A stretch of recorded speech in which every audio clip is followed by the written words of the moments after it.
Right, I'm in the newer part of the cemetery, which is actually based on old plots where some of my ancestors are. For example, Charles Frederick Smith and Mary Ann Smith. He's in what was square 12.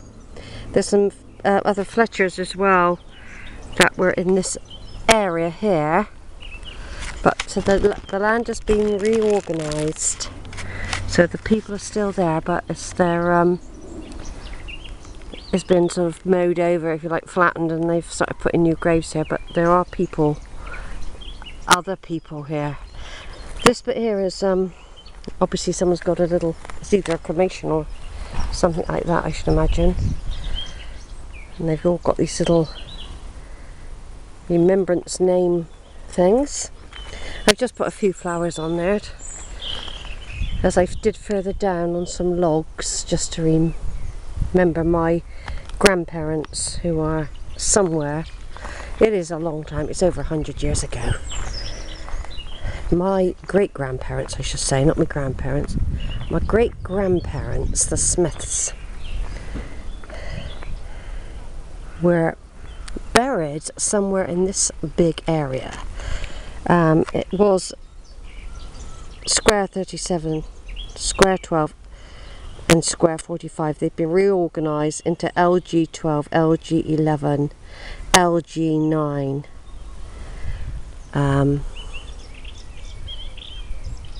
But this is the new area. There's a nice view there of the chapel, look. And this is very new. Most of the people that you see in here weren't even dead when I last visited. They were still walking the earth. Yeah, 2009, 2010. I came up here in 2007, and since then, all these people have died.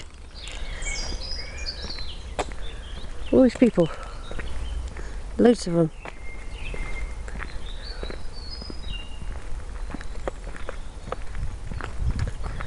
Yeah.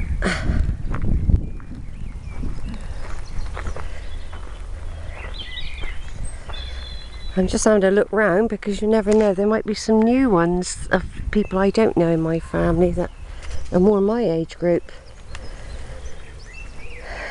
They're all dying young and all. All these people in here, a lot of them now are younger than me, and they're dead already. Scary, isn't it? It's very scary. People younger than me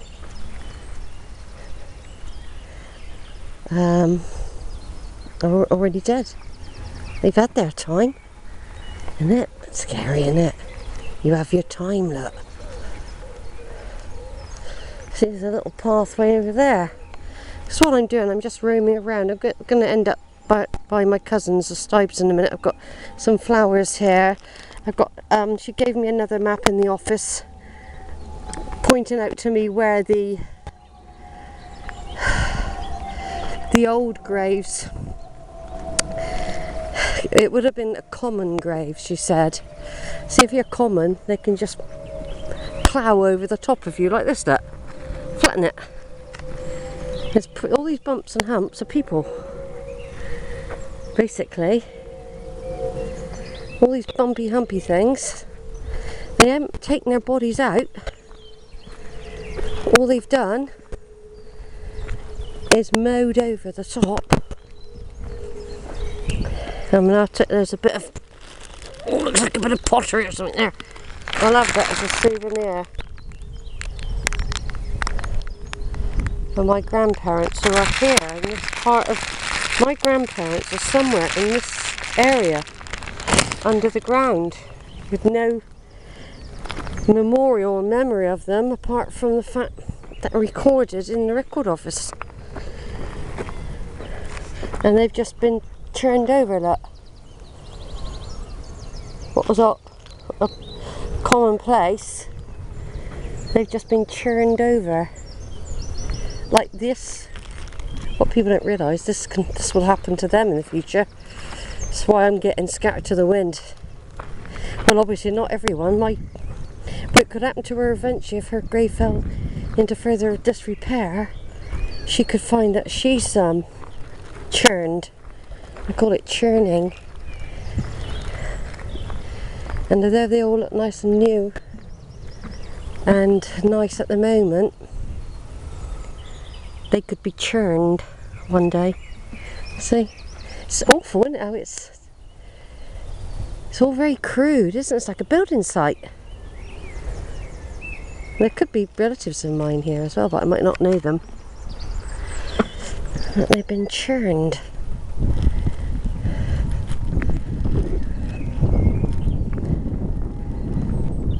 Yeah, I haven't come across many stibes or anything. Of course, there's a lot of the earlier stibes were placed at St John's, Hackney. Well, they'll start appearing again, I expect. I'm just having a look, just in case I'll find another stibe. Any stibe I find is related to me. They're all related. We all come from that little branch that came to England in 1709 or whenever it was, and stayed for a while, and then my great-grandfather, his brothers and sisters and his father all got up and went to America to live, New York, Brooklyn. He stayed behind with Mary Ann Oak Brooks, who come from a nice family in Cambridgeshire, farmers, nice countryside and all that, villages. She went to live in the East End of London because she fell in love with a bloke, my great-grandfather, Louis Joseph Edward Stibe.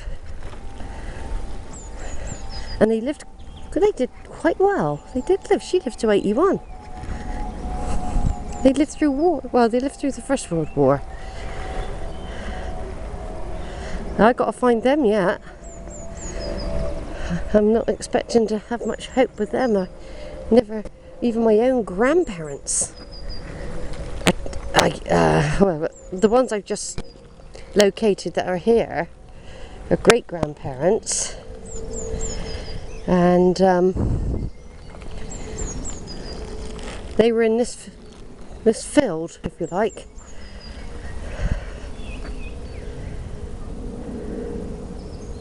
That's a little children's area there. So all I'm doing is wandering around, getting a feel for the place, all the different areas that it's got. I've spent a long time here because you need to get to know all these different areas where people are, with the hope I might make another discovery just by chance, just before you're going home.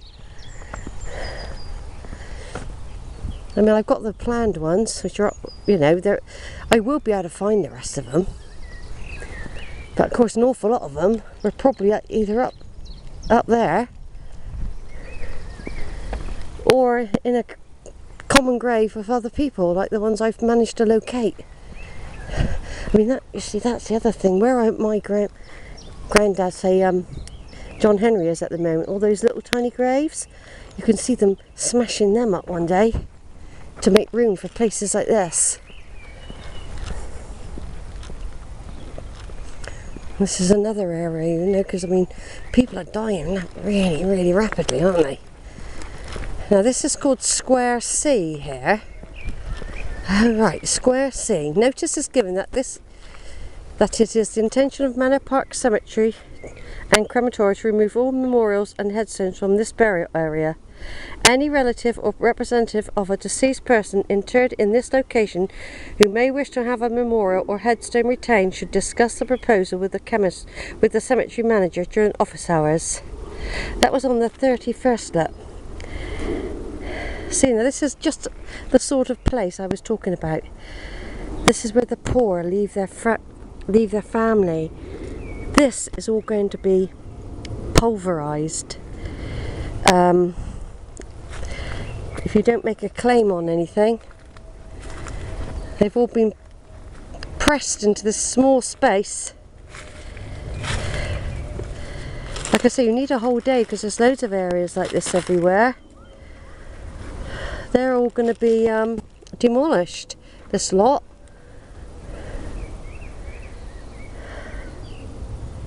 This is Square C. I'll have to have a look at my notes in a minute to see if we've got anybody in this bit. And they're warning people that this bit is going to be, look at it, there's loads of them. They've gradually been squeezed closer. What it is, they've stacked them up here, probably from over there, look. They've stacked them up. I can see a Fletcher in there. Let me get over there. In loving memory of Sarah Eliza Fletcher, died the 29th of March 1938, age 73, a loving wife and dear mother. I heard the voice of Jesus say, "Come unto me and rest." So that could be one of ours, see? I'll take a picture of that in a minute. But here they are, look, they're just stacked up in here.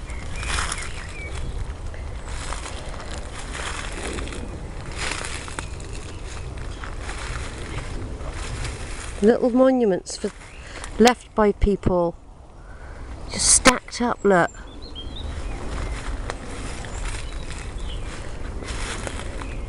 You can claim them. If I suddenly saw my grandparents' stone, for example, so there, who's that there? Something. Oh, Griswood. If I suddenly saw, I gotta keep an eye on the time. They lock the gates at 6. But if I hadn't wandered round like this, I wouldn't have found this bit. You see? Look, they're all lined up, ready for execution. That's what it looks like, doesn't it? Oh, they've gone now. Let's smash up their stones. Do you know what I mean? This is all going to be destroyed. This is what happened to the others. They stacked them into a little corner, like this. And then that's it. Rubbleized.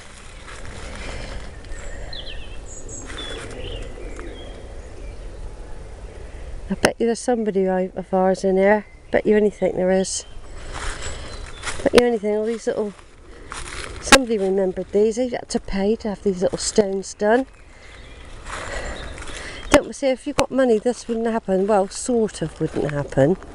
Yeah, they do get rid of they do get rid of people. But you know, not a lot, not so much. Or so easily. But no, they do go. They do go. I mean, I think of Richard Stibe. He was registrar. He had a big grave. They did that over Hackney. They did that over Hackney Way. There's a king there, Mabel King.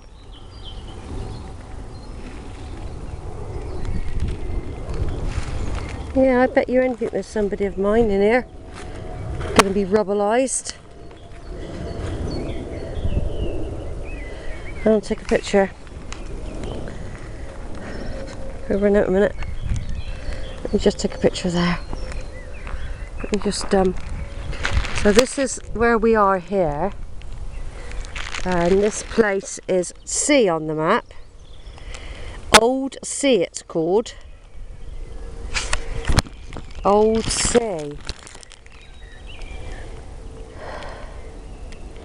Not quite sure where that's be, over here somewhere. Well, over here somewhere. I might have people yet. Right, over and out for a minute.